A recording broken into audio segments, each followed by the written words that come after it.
everyone. We are officially live with you, broadcasting from the safety of our homes. My name is Julianne. I'm a librarian at Boulder Library, and we're very excited to welcome tonight's guests for our One Book, One Boulder community discussion, inspired by the book So You Want to Talk About Race by Ijeoma Oluo. We are here with Congressman Neguse. He represents Colorado's 2nd District in the U.S. House of Representatives. He was elected to his first term in November 2018, becoming the first African-American member of Congress in Colorado history. We are also joined by Boulder City Council member Junie Joseph. Before coming to Boulder to study law at CU, Junie was a human rights officer serving internally displaced persons. She focuses her efforts on socio-economic diversity and political inclusion. We also have our facilitator, Colorado Music Ambassador, Stephen Brackett. He is co-founder and director of special programs for Youth on Record, a Denver-based nonprofit empowering underserved youth. How are y'all doing this evening? Pretty good? Great. I'm excited for this conversation. Very excited. Yes. Thank you all for being here. Before I pass the mics over, I just want to take this moment to thank the Boulder Library Foundation for their generous support, making the One Book, One Boulder series and many other library events possible. Although we are online, this space is considered an extension of library services, and our conduct and policies still apply. On that note, I'd like to cover some guidelines for tonight's discussion. Number 1, we'd like to listen to and amplify marginalized voices. If you choose to self-identify as Black, Indigenous, or a person of color, we invite you to put an asterisk before your questions and comments so we can be sure to give marginalized voices a chance to speak and be heard. Number 2, hold space and give grace. We encourage you to ask questions to the best of your ability that will lead to your own greater understanding, while also being sure to leave space for others to speak, share, and understand. Ask yourself, are you stereotyping, underestimating, or insulting a fellow community member? When listening, let's give others grace. We will all stumble and make mistakes as we grow. And our last one, of course, no racist statements or slurs will be tolerated in the comments or chats. Now, please give me a round of applause virtually as we join our guests, Congressman Joe Neguse, Junie Joseph, and Stephen Brackett. I'm going to pass it off to you now, Stephen. All right. Well, welcome, everyone. I am so glad to be working with Boulder Libraries and the Boulder Library Foundation to have this conversation about race at a point in time when this is something that's one of the most important conversations that we can be having in our communities. And I couldn't be more excited to be hosting the conversation with Congressman Junie Joseph and, Council Member Junie Joseph and Congressman Joe Neguse. So, hey, y'all, thank y'all so much for being here. Thank you for coming here, helping us frame this book in like our situation in the state of Colorado and what's going on with us. So if y'all are cool with it, I would like to just like hop right into it. Is that all right? Can we just, fantastic. So, Councilwoman Joseph, I would like to ask you, in the spirit of knowing that as we're talking about race in this country, as we're talking about what's happening, a lot of the times what we end up doing is we flatten the stories and experiences of people's into like a single story. And that story doesn't truly represent us. And the book touches on some of that, but I also want to be able to kind of invite all of us to be curious about each other's stories. And in that curiosity, I think we'll find an opportunity to be creatively empathetic, compassionate, and really have some tools to build a new world. So with that, I want to ask you, what is the origin of your name? Your first name, your last name, like how did that come to be? And I think also like no pressure for it to be amazing or anything, but like it's just really, I think it's a question that I'm asking about you, coming from a position of like not knowing anything about it. So please, whatever you'd like to share. Yeah, thank you for this question. I think, when you ask people, what is the meaning of your name? Basically, you're asking them, who are you? What is your origin? Mm-hmm. And I think that's a great and important question. But to be truth to this conversation, actually, I don't really know the meaning of my name. I just know that I was named Junie Joseph by my first name by my dad. So, and I've asked my mom, and she said there's no real meaning to it except that it's just Junie. And do you feel like it fits you? Interestingly enough, at first growing up, actually, I didn't think the name fits me because I thought I wanted to be older. Junie is so whimsical. It's such a name that you don't hear very often. So I always thought, when will I grow up? But actually, when I ran for council last year, Junie, I was the only person in Boulder actually that I know whose name is Junie. So I really think that name helped me, or it fits this narrative of someone who's different. So I really appreciate that fact. So I'm really proud of my name. I'm happy that I was named Junie, although I don't really fully understand the meaning. But I think for today, it lives with me and I really love it. That is so beautiful. Thank you so much for being just so honest with that. Congressman Neguse, how about you? What is the origin of your name? How does the origin of your name help unpack that single story, single narrative of being an African American in America, in Colorado? That's a great question, Stephen, and thanks again for hosting us and for this absolutely important conversation. And certainly was looking forward to it. Interestingly enough, I think the origins of my name perhaps point to the larger fallacy that some folks, or a misconception that some folks may have, about the African American community, in the sense that the community is incredibly, incredibly diverse, right? And so my last name, Neguse, is a family name. I don't know the exact origins, but it comes from East Africa, from Eritrea. So my parents were refugees who came to the United States 40 years ago as immigrants, fled a war between Eritrea and Ethiopia at the time. And so, that my last name is my father's name and his father's name and so forth. Of course, we don't have, I don't have the ability to kind of track it as effectively as perhaps some folks here in the United States do, in terms of their last names. But yeah, it is a family name that's a very somewhat common in that part of the world where they came from. And then my first name, Joseph. My understanding is that my dad, our family's a Christian family, and so my dad loved the story of Joseph in the Bible, in the book of Genesis, biblical narrative for those who might be familiar with it. And so he decided to name me Joseph. And interestingly enough, the city where Joseph is, alleged to have been buried in the Middle East, in Israel and West Bank, is Nablus, which is a sister city of Boulder. So it's a very kind of an interesting connection there in that case. What? Okay. So we actually have between the two of y'all, it's like kind of different edges of the spectrum, where Councilwoman Junie Joseph, you have a name that you didn't have much of a connection to, but now it's actually kind of prophetically connected to your future. And then Congressman Neguse, you've had a name that you felt like has actually had a great deal of history, and you're familiar with it. And even in your first name, you feel like you're living within a kind of karmic, kismetic connection between your ancestors and where you are now. That's absolutely beautiful. Thank you all so much for that. Moving on.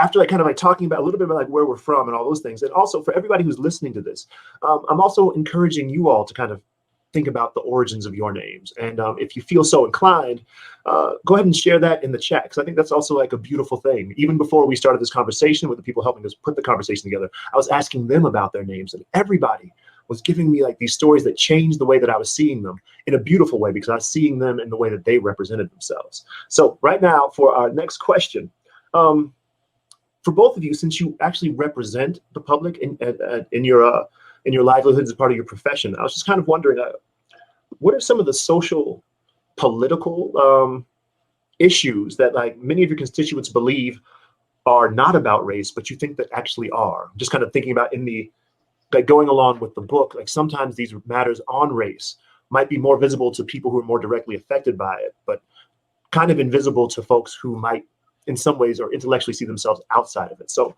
what kind of issues, what kind of ways do you feel like you might even have to kind of educate your constituents or talk to them about the racial dimensions of some of these issues?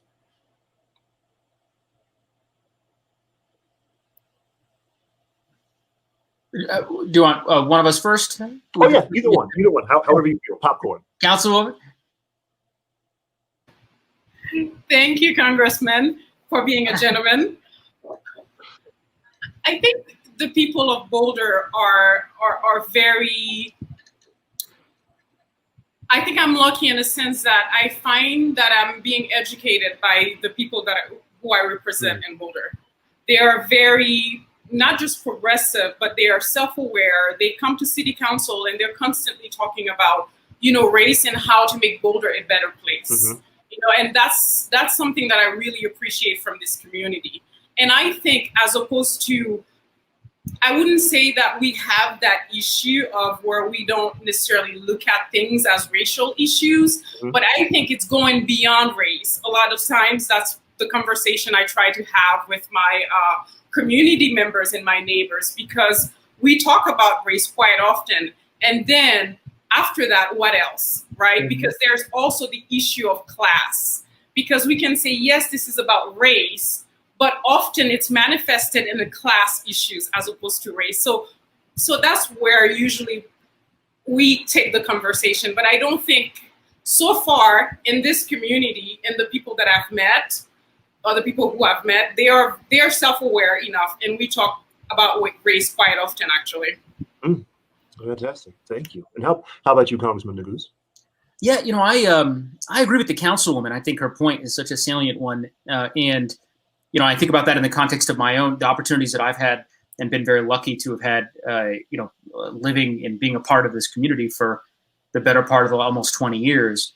I represent a congressional district, right, in Colorado that, of course, includes the city of Boulder, that is not a particularly diverse congressional district, juxtaposed against others in our state or in our country. So just by way of context, this district is 0.97% Black.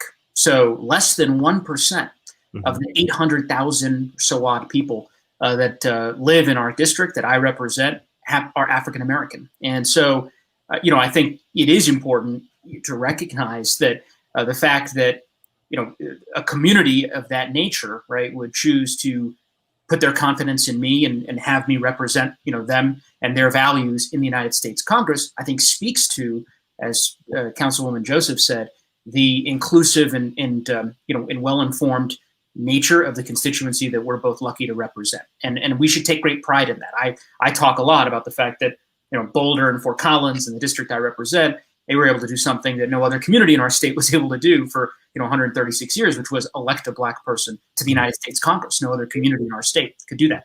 And yet, there's, of course, in the book, which I highly recommend, and I know everybody's, hopefully has read it or is in the process of reading it and is participating tonight. But it also speaks to me and to this question that you posed, in the sense that, and I'm curious how Councilwoman Joseph, feels about this as well, that I've always been lucky and fortunate to have these incredible experiences that have enabled me to have a seat at the table, and to be, a voice in the room. And yet there's a quote in this book, it's on page 112, and it certainly spoke to me. And the quote, as I recall it, something to the effect of that we shouldn't have a society where the value of marginalized people is determined by how well they scale impossible obstacles that others will never know. And to me, that struck me as a really important point that the author was making in the book, because again, Junie and I both have this great opportunity to be able to represent our community, in these halls of power, and we have an obligation and responsibility to also ensure that we're, taking very seriously our positions and the ability to make change for the betterment of our shared community. And yet, I worry a great deal that we're the only ones, right? And so, in some sense, I guess another way to frame it is, I often talk after I was elected to Congress that I'm honored that I'm the first African American congressman from Colorado, but the real test is whether or not I am the last, right? Yeah. And whether there will be others that come after me, right? Because these are transitory positions. I'm not, it's you do a service and you try to make positive change, and then you move on. So yeah, in terms of the issue, your core question about what issues might not seem like they are about race, but as you peel back the the curtain and in turn is about race. To me, in my own life, I think the one that I would sort of singularly emphasize is education. I mean, I think education remains the great economic equalizer in our country. It's what enables someone like me and my family to be able to come to the United States with very little. For me to be born in the United States and to be able to pursue my dreams. Right? Junie ran for council successfully when she was in law school.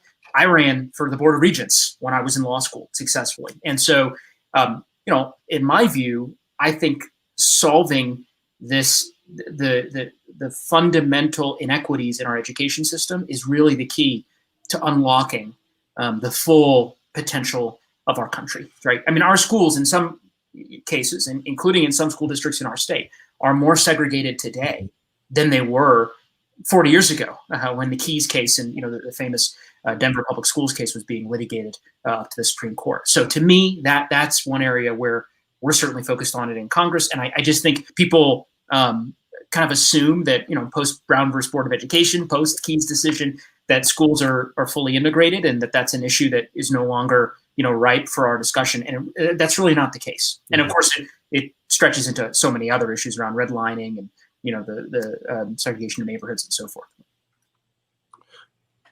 Thank you all so much. I want to kind of ask in addition then, along these lines about kind of issues, I think the question also was a little bit around blind spots.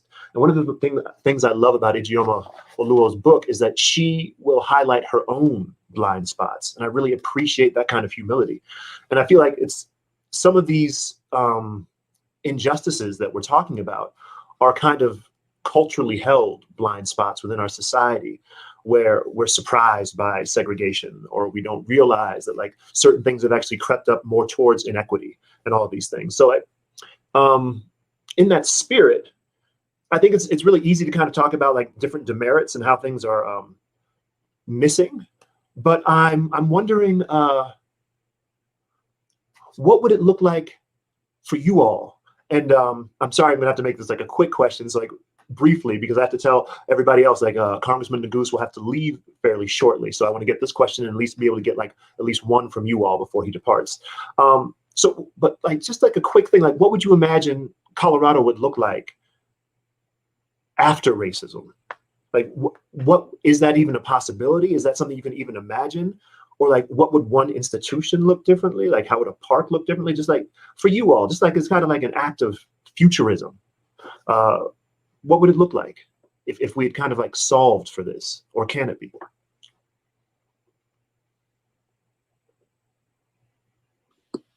Yeah, I mean, what a great question. I'm gonna have to think about that because there's so much to unpack. Kind of what the state would look like post racism, and I think to do justice to that question, you'd have to take it area by area, right, and inequity by inequity, and because it's such a large question in terms of its scale. As I talk about education, I guess, zeroing in on that particular area again, to me, what it means is fully integrated schools and fully integrated communities. It means communities that are diverse in nature, diverse by race, diverse in terms of economic status, right, and class, as Councilwoman Joseph said, which is something we can't lose sight of. Mm-hmm.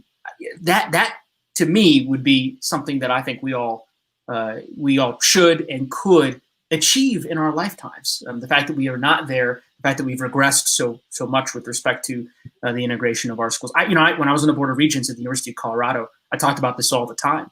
CU Boulder, the campus, has one of the lowest African American populations of any major state university nationwide, and it's and lower than Colorado's demographic, African American population. So as a state in the aggregate. So again, I think those are that to me is, to the extent we can have a more diverse community where we have more voices that we can listen to and share our lived experiences with, I think we'll be better for it. Yeah, absolutely.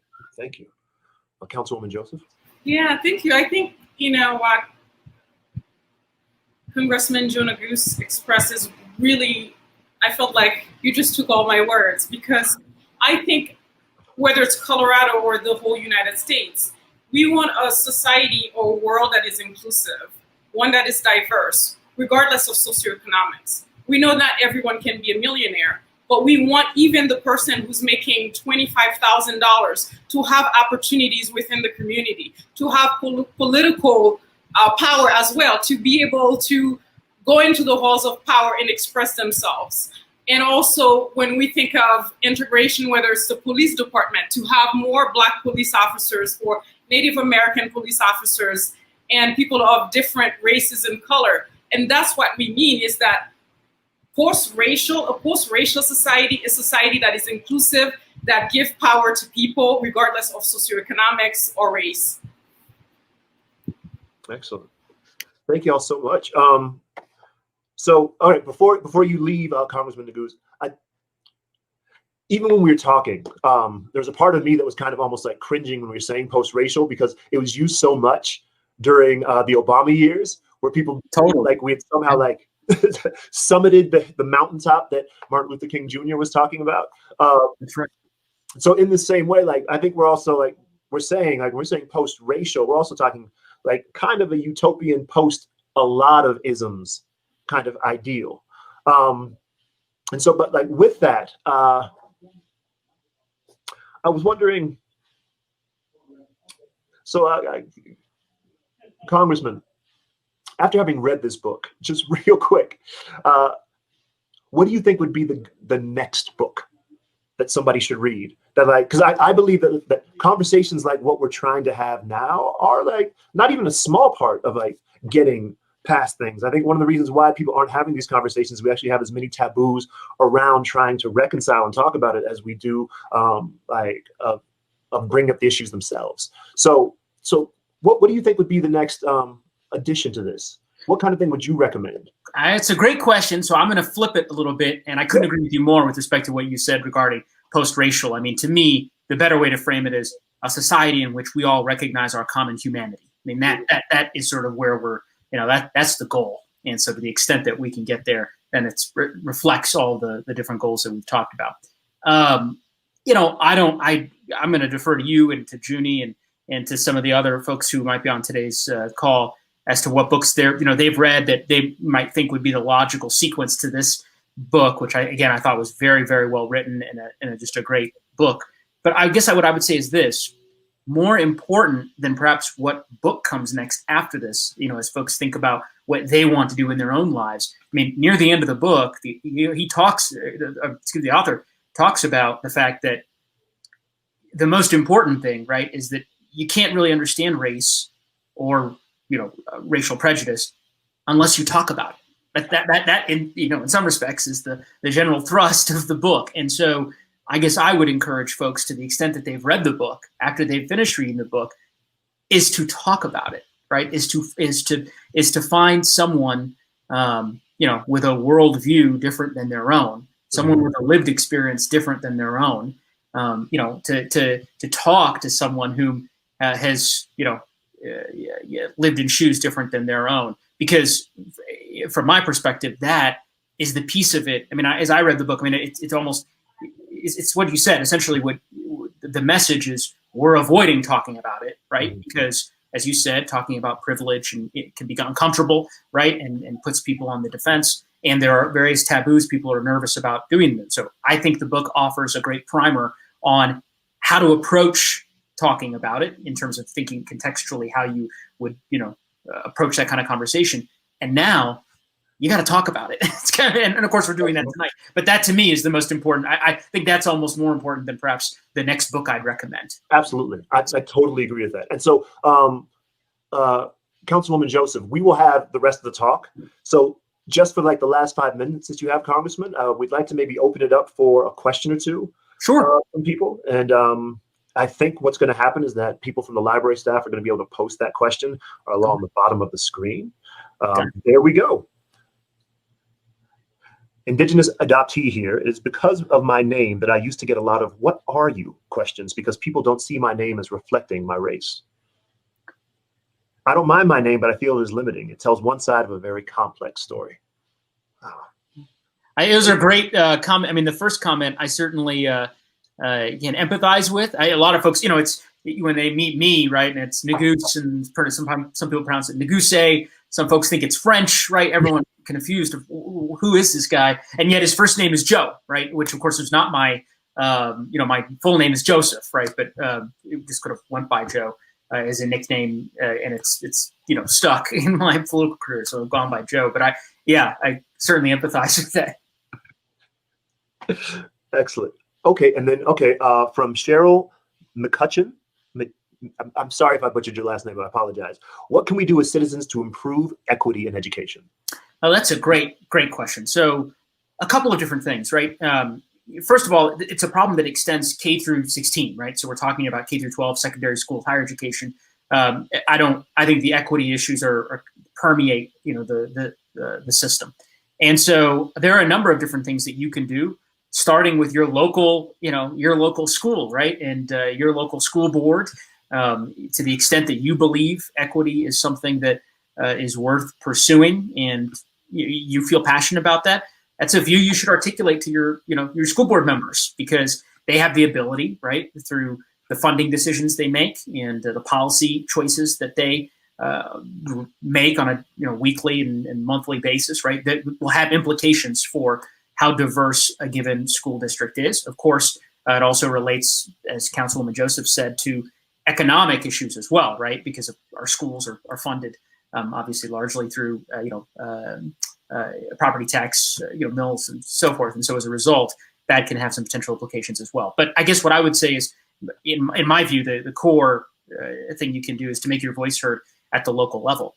Also, I would say, and this is just more kind of a daily experience, and perhaps it may seem like cliched advice, but I find that my richest experiences are derived from meeting people who are different than me, and who have a different worldview than me, and who are a different race than me or different religion. I mean that's what it's the melting pot of America, right? That ultimately, in my view, is one of the key ingredients to our success. And so I would encourage, even in our own daily lives, to the extent that I worry a great deal, I guess is a better way of putting this, about the way in which our society is becoming more and more rigid in terms of folks, kind of socializing, working with folks who are in their exact same social circle, right? Economic status, race, religion, geography, right? It runs the gamut. And so I would encourage folks, to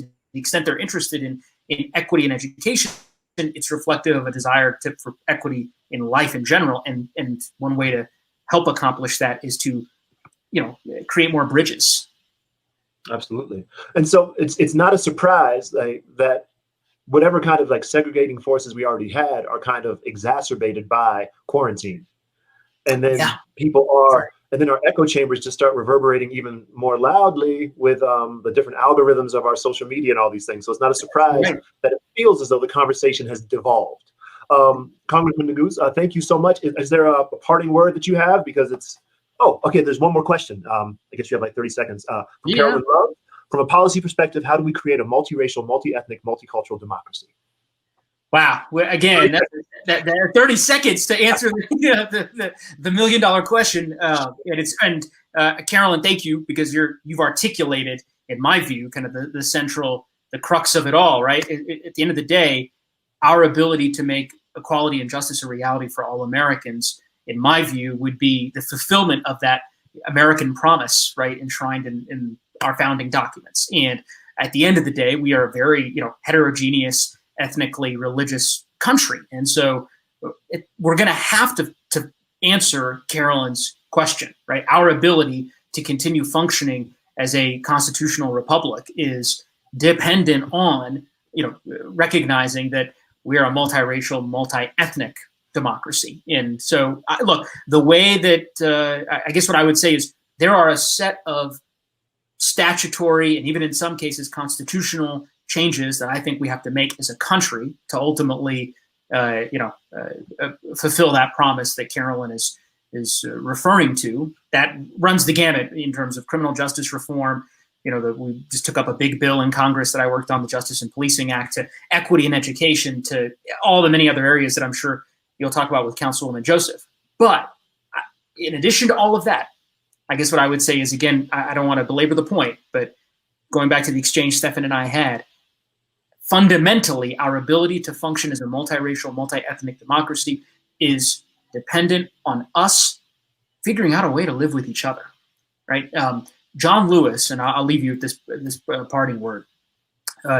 Several weeks ago, I had an opportunity to go to Georgia to pay my respects to Congressman Lewis, who's living, just an incredible legend, an American hero, a giant among giants, mentor to me, such a kind, humble, decent man that I'd gotten to know in the United States Congress. And some of my conversations with him I'll treasure for the rest of my life. Yeah. And as I was sitting in Ebenezer Baptist Church, listening to President Obama provide a eulogy to Congressman Lewis, I kept on hearkening back to something that he had said often, and he talks about it both in his book, Eye on the Prize, which is a great book that I would recommend folks read. Talking about the books that folks should read after this one. But the quote is essentially something to the effect of, we all have to recognize that we live in the same house, and we've got to learn how to love each other, how to live with eeach other, right? How to respect each other. So our ability to, it's such an important question. It's the question that should be on the top of mind for every policymaker, in our country, is how do we ultimately ensure that we thrive as a multiracial, multi-ethnic democracy, right? A country like no other. And that, I don't want to make it sound as simplistic as simply talking to each other and getting out of our echo chambers and trying to empathize with each other and understanding, someone else's worldview. But if we were able to do that, we'd certainly be in great, much better shape. So with that, I thank you again for the opportunity, and thank you all so much. You're doing the most important thing in my view, which was taking the first step of even watching today's and partaking in today's conversation, which is just very important. So look forward to more conversations. And thank you, Stephen, for the work that you do. We didn't even get to talk about all the work that you're doing in the community, but we appreciate what you're doing. Oh, thank you. And no, we mean it. And it was good to see you, Councilman Joseph, as always. All right. Well, take care. Thank you for your time. Keep on doing what you're doing. Thank you for repping the people in the manner that you do. Yeah, we're just deeply honored. So take care. Thank you again. All right, Councilwoman Joseph, I'm excited just to get into more of these things with you. I think just for one quick second, though, I'm going to have Julianne from the library just kind of talk about real quick why this book was chosen. So I think it's also really important for people to see kind of what the idea was and the process behind even putting something like this together. Julianne, you cool? All right. I'm here. Can y'all hear me? Yep. All right. So this was a project that the library first started working on, late 2019, actually. We had just started getting into our planning mode, and then COVID hit us. And there's a lot of things that the Library Foundation funds for us that are ongoing regular programs, and they even opened up a Halo fund for a lot of our library workers that had been furloughed during the summer and stuff.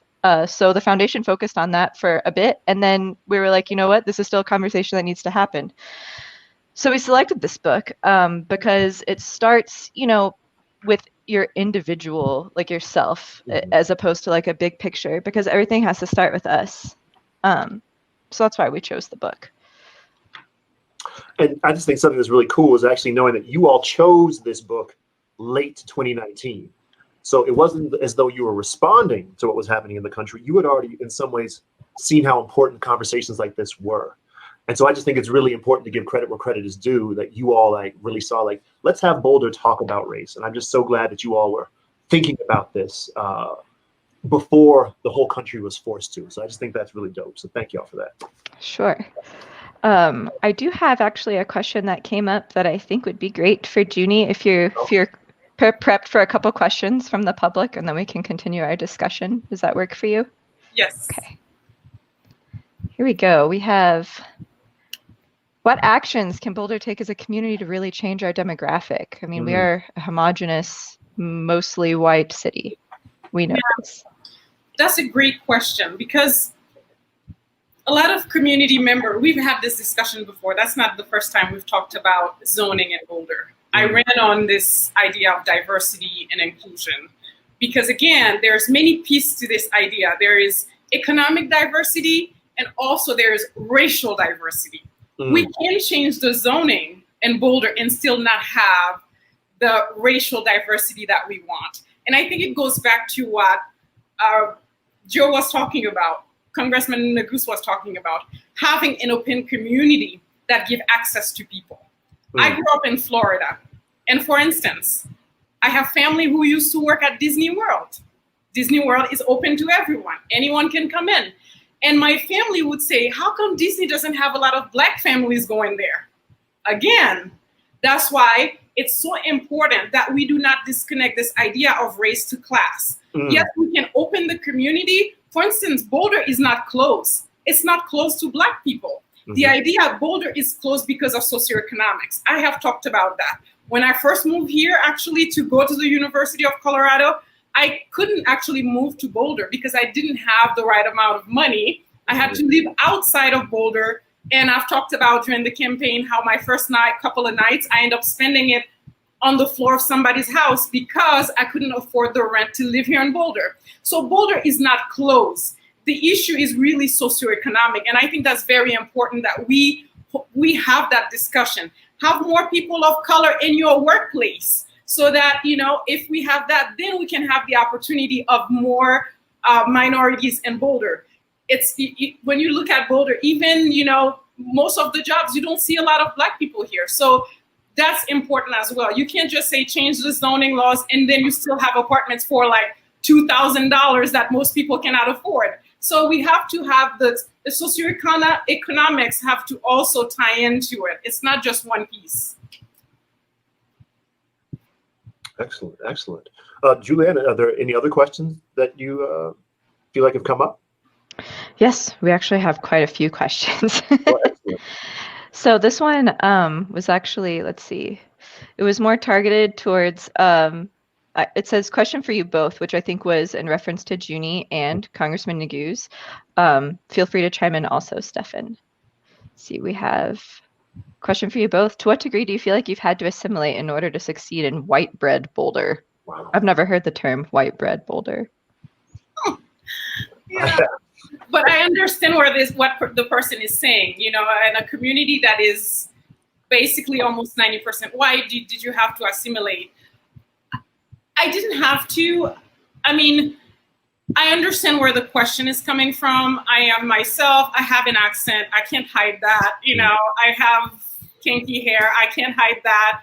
I am Black no matter where I am, no matter where I go. You can't hide that. So there's no level of assimilation. It's just not possible when you really think about it. People do use that word, just throw it out there. But when you're a Black person, assimilating is not really something that you can truly do. Yeah, I think also like along those lines, like the book, like the author herself talks about so many times where she wasn't able to truly assimilate, but more to disappear and try to invisibilize herself, like in school and in different situations, or like try to reduce her voice so as not to match up with different stereotypes. But I think all of that was in response to like an inability or even an option to assimilate at all. And I think a lot of African Americans actually kind of encounter that. And like, even if there are Black people who have tried to assimilate, there's a lot of times where like, there will be a wake-up call where the world will treat you differently, even though you have done all the different like markers and rituals to say that you belong to society. Or at least that's what's been my experience and when I'm talking to other folks. So I would echo Councilwoman Joseph's sentiments around like, I think one of the issues around Blackness itself is that in its definition within this country, it was used as a counterbalance to help define whiteness. Like Blackness was everything that whiteness wasn't at many a time. And I think because of that, and because of the heritage of that kind of racial definition, assimilation is not a true chance for Black people. And I'm not necessarily sure that that's a bad thing because I love who I am, just like woman does. And it also just kind of depends, like, because for me, the family I was raised in, like, my black skin was considered a superpower. It's like, for me, it's been the most incredible blessing to be who I am. But that's not everybody's story. And I think that's why it's also so important for us to have these conversations, because the story of blackness is not one narrative. And you probably will encounter Black people who have been able to assimilate or pass or any of these things. So that there's that. Julianne, are there other questions that may have come up? Yes.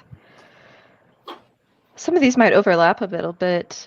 Julie says, how can you affect systemic change from within a broken system? You know, this is the ultimate question. And that's why people march. You know, that's why since, you know, before I was born, before even some of you were born, even probably the person who asked this question, you know, how can we change the structure? How can we change the system? And the thing is, when you really look at it, even here in Boulder, and people talked about, you know, the zoning laws, you will have people who, well, they will have debates. And you will have one group of people who say, this is racist. It's racism point blank. And then you'll have people who say, no, it's about protecting the community, ensuring that, you know, you have well manicured homes that look a certain way, and they'll shift it to economics. So there is not, everyone look at it from different angles. So that's one problem. There are different tools to affect changes. It's just not one, there's not one thing that can do it. And that's why sometimes I think when we look to the structure, we actually decide that we're not going to take personal accountability. For as long as you look at it structurally from afar, I agree that yes, we can look to the structure, we can challenge it, we can march against it, but we also have to look within ourselves. What are we doing? Because when you really think about the United States, I just don't know for sure, but I don't think there is one law you can pick and say right now in 2020 that says that, you know, a white cop is allowed to do this to a Black person. No, we don't have such laws. We don't have laws that have explicit biases and races right in them that we can just point to. So the issue is really human related. So if you have, for instance, you have a company, you only have one Black person in that company. And then you say, wow, then maybe our labor laws are racist. Probably not, because when you look at the law itself, it doesn't have that specific, you know, thing that says that do not hire Black people. Yet you have only one Black person in the company. So it is something that is within that manager, that hiring manager, who needs to change. So yes, we can grapple and fight against the structure, but we also have to change individually. We have to hold ourselves accountable, because for as long as we say it is the structure, we just blame it on the structure and then we don't have to change ourselves. Thank you, Junie. Preach that. Yes. I love that point that you're also making, is just like, in some ways, I'm wondering if you're kind of asking, like, well, do you believe in democracy or not? Like, how much are we going to deflect everything into the system and then feel like we're still separate from it? Are we asking for a system to reflect changes that we're not willing to make ourselves? Well, as long as that's happening, then we can be guaranteed that the system is not going to change. I think it's really amazing when you start studying any of these social movements that we herald as being so transformative. A lot of it was based on enacting like a cascade of individual transformations to such a point that the pillars that were based upon the old world could no longer stand. And that's like a very common tactic, and that's one that still needs to happen today. And that's why I'm just hyped that you all are here reading this book, because even though you're preparing yourselves for what is most likely going to be a lot of awkward conversations, I think they can be awkward, beautiful conversations. And like, you really are helping to, like, you're going to be a part of the rising tide. You're no longer going to be part of the bystanders who say, like, I'm too afraid to make a mistake. I'm too afraid to say something stupid. Because I think that if all of us, this is not just this book, especially if you read it, you realize it's not just for white people. That's another thing I love about it, because like, in my path of trying to advocate for folks, there will be the same kind of awkward mistakes made. as I am like trying to advocate for people's whose stories they're not mine, but I need to be upholding them because that's how it works. We need to uphold stories that are not our own. I think there's some more questions for you, Councilwoman Joseph. Yes. So we have Louise. I've done some racial justice education in BVS schools, and have you encountered white guilt? And if so, have you dealt with it to move the conversation forward? So is this is the idea of white guilt that the person just feel guilty for being white? So I have plenty of white friends, and I have friends from all over the world. I am blessed, that I live an open life, and being a city council person, you have to be open to the entire community, no matter what race the person is. We do have that conversation, and the thing is, the issue is not just white guilt, right? And that's why I push people to have a deeper conversation, go deeper, don't just stay on the surface. Mm-hmm. Whether you're marching, if you're marching for equality, there are a lot of people who are doing that. Don't just march. Again, for instance, I have a white friend of mine, and we've had that conversation. And I remember, we were talking about creating space for Black people. And I remember my white friend said to me, he doesn't speak to Black people, whether it's at school or at work, because he doesn't want to offend the person. Mm. And I said, what do you mean by that? Why would that person be offended? And he said, well, I'm just afraid. And I said, you see, to me, even though you're my friend, and we've been friends, he sleeps over my house, I've been to his house, we know each other's families, so we are close friends. That's one of my best friends. And I said, actually, that thought is kind of racist. And he's like, no, that's not racist, Junie, because I love you and you love me, and that's not racism. And I said, yeah, but you talk to he's like, I will talk to other white people in the room, but I'm afraid to talk to the Black person. Imagine how a Black person would feel. So the idea of creating space for someone is also being inviting. And that means treating them equally, whether they're Black or white. So this idea of white guilt, is it somehow like you walk around the person like you make them feel uncomfortable because you are not treating them as an equal human being? For instance, like my friend who didn't talk to this other person because the person was Black is actually making the person feel uncomfortable without even realizing it. So now it is up to you to go back. Now, when you go back to your community or to your work, think about it. When you see that Black person at your work, maybe you should strike up a conversation just like you would talk to another white person, because that's just another human being. It just so happened that their skin is Black. And don't lead with, oh, I've been wanting to talk to you, but I didn't want to offend you. Just leave that part of the process out of it. It's not helpful. Yeah. I think white guilt is fascinating. Actually, we have a close family friend whose last name is Hawkins, and he visited us once. And one time when he came over and visited us, he was like really upset. And I was asking what was bothering him. And then he had found out through like Ancestry.com and all these things that his ancestor was Sir Basil Hawkins, who was the man who perfected the triangle slave trade. So like the slave trade already existed, but the triangle trade is what made it so profitable. And so like when he told me that, I looked up his family crest, and it's literally like a Black man in shackles. Like that's what the Hawkins crest was. And if you look at what it is now, it's gotten fancy with all the heraldry, but there's still a slave at the top of it. Now he had a whole bunch of white guilt, and I understood it.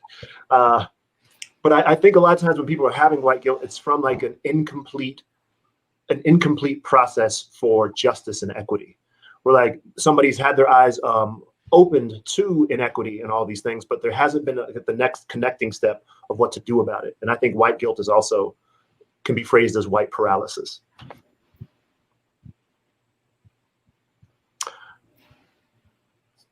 I think I wanted to add as well. I think because we're talking about race, we say white person, Black person. I think you have to have a little bit of compassion for yourself as well, right? Because you're saying you're talking about white guilt, you're feeling a certain way inside, but yeah, you know, I understand you have what people call white privilege, but also have compassion for yourself that you inherit this system as well, and you're doing all that you can to change it, and be proud of that as well. Because when you think of racism, it happened because, a lot of people accepted it and subscribed to it, but you were here trying to change things. So have a little bit more compassion for yourself as well. Thank you, Junie. We have a couple more questions if you guys wanted to keep going with questions. Absolutely. Or we could, okay. Yeah. We have one from Adriana Paula. Some of these questions are going to overlap. How can we have representativeness in different areas, economy, government, culture, art, science, and so on? How can we reach a sustainable economy where everyone can be included in equity? That's a loaded question. It will take us a long time to answer, but I do understand where you're coming from. It's been an interesting experience being on city council as the only Black woman on city council. We do have another person of color on city council who's Mary Young, and she's working really hard. And I can only imagine as well, when I wasn't there, she was the only person of color on city council. And I think when we talk about representation, it cannot just be one. Mm-hmm. That's the thing, because, there's this, because when it's one, it's more, figurative. It's not necessarily, it's just, you know what I mean? It's just something we do. Here's that one Black person who represents. So representation also has to come in numbers, because if you think about it, as a Black woman, I have a master's degree. I also have a law degree. I have traveled the world. So my experiences, although I'm Black, is still very limited.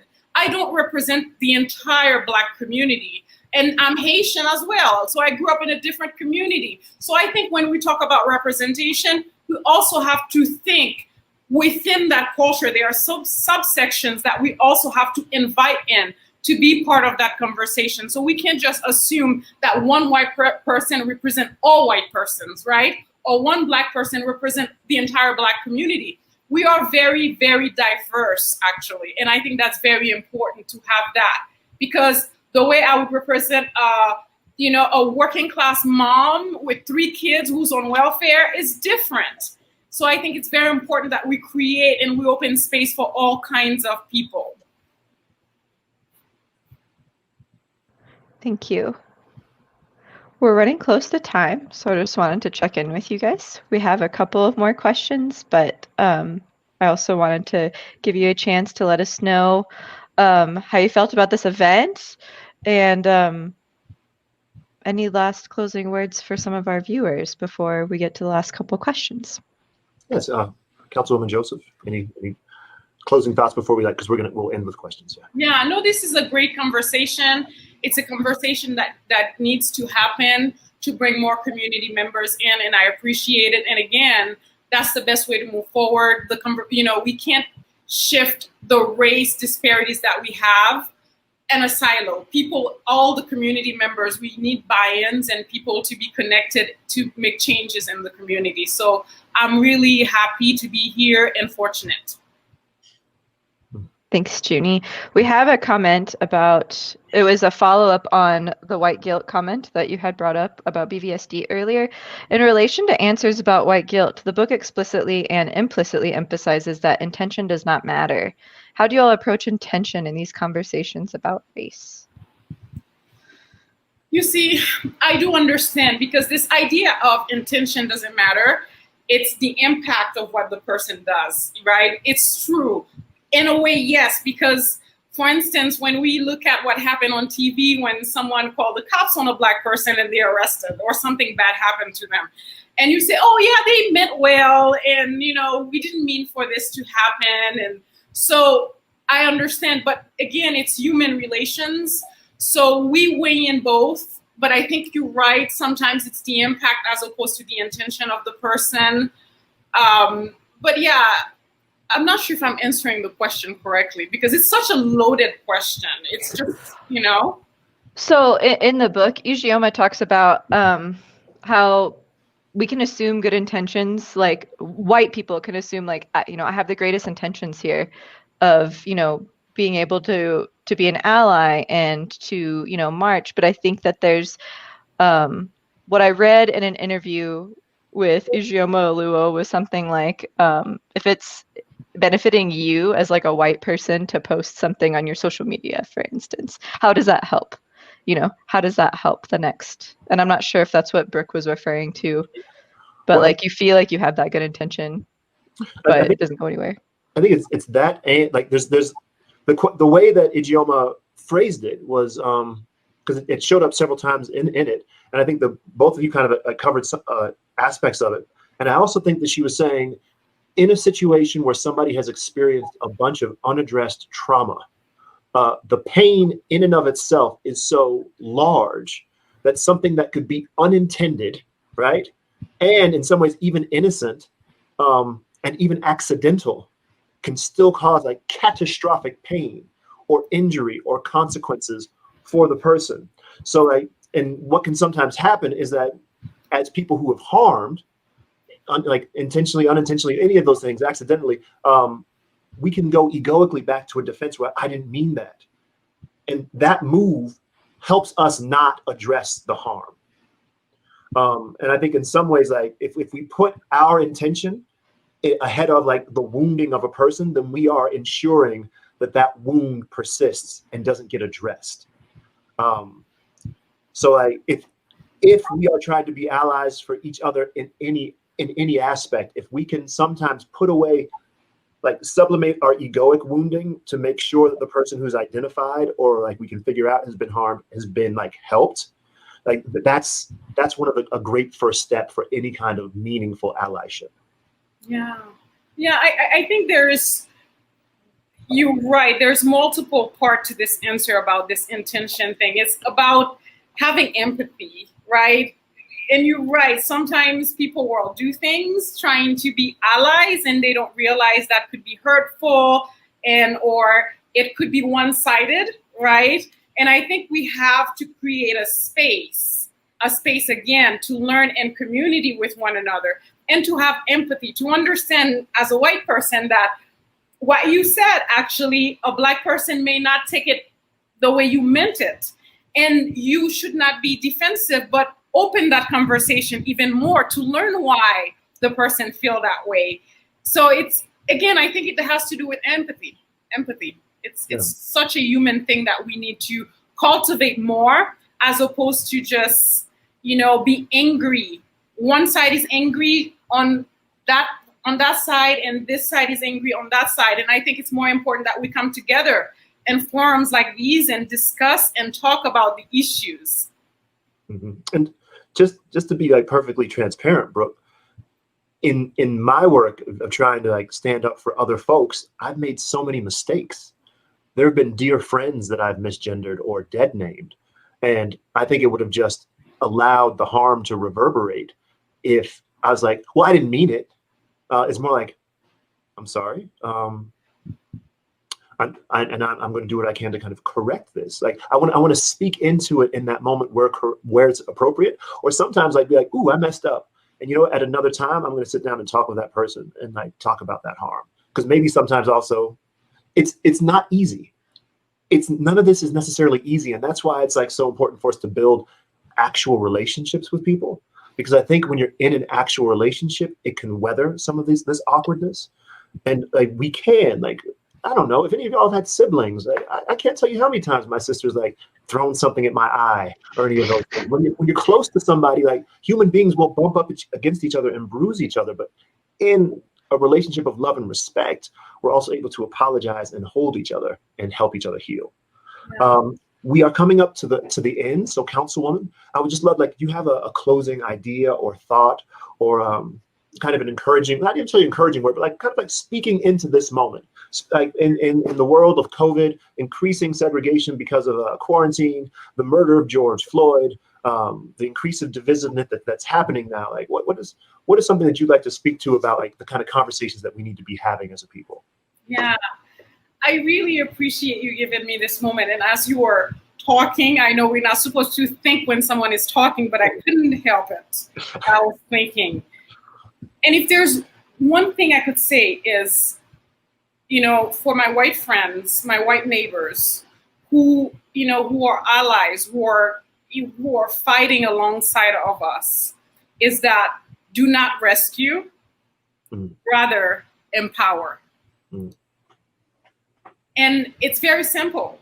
And the reason why I said that, because it's so easy to try to rescue Black people it's so easy to make it your life, to make it your life goal or to save society. But don't do it, because what it does, it's disempowering. And I know that from experience. I've worked in international organizations and to serve people, and that's the first thing we learn. You empower people to help their community, to elevate themselves. Because when you actually go into the process of rescuing them, you can actually leading to their disempowerment. Because we're human beings, we're quite capable, we have agency, and we need your support as a community, as a neighbor, but it's an empowerment process as opposed to a rescuing project. Excellent. Thank you so much. Yeah, that was a really great way to end the conversation, Junie.